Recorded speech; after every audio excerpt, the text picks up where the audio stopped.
روبلاکس بتفایت خوش اومدید. خب دوستان الان ما اومدیم بتفایت و بازیمون هم حساس هستش. امیر تو چه رنگی هستی؟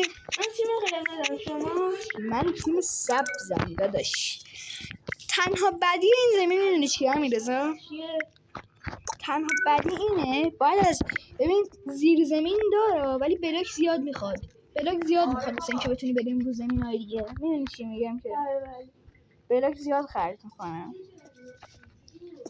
ولی من بیشترشی دارم یه بهترین. من لباسم چوبی ها، همه اول بازی چوبی شدم. خب من دارم میارم سمت بده شما. از زیر زمین دارم میام تو زیر زمینتون. خدایی؟ آره بیا اصلا من اینجا رو میخوام 3 تا دونه رو میخوام بندازم پای نگاه. 3 تا دونه آیرونو؟ آره انداختم پای. انداختم پایین تو دستم بود. خب الان من 72 تا بلاک دارم میام سمتت. آجی منم الان بلاک بخرم میام بگم آخه من اینجا چه کارم؟ آخه من چه کارم؟ من کی هستم؟ بچه فکر نکن ما افغانی ما ایرانی ما. چرا افغانی داده؟ رو بیشتر بکنم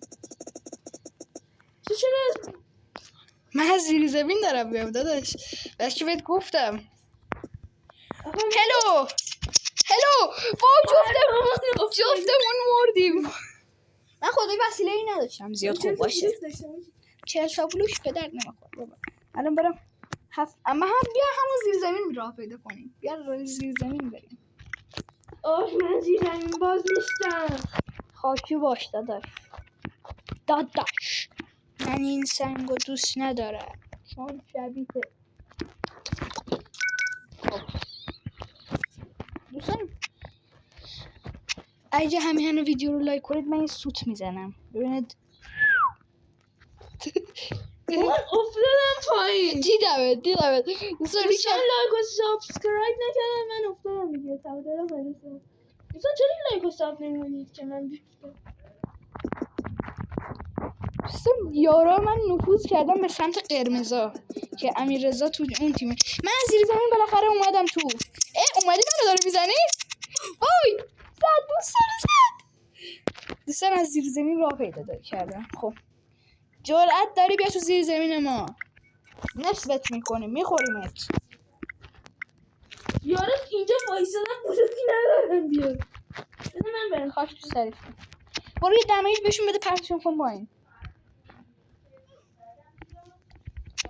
دوستان تا امیررضا حواسش پرته برم بدشون رو بزنم. دارم رو میزنم. آجی دیدمه امیررضا بپکنی. کشتش دوستان. استیکر خنده داره براش میفرسته. من از زیر زمینم. من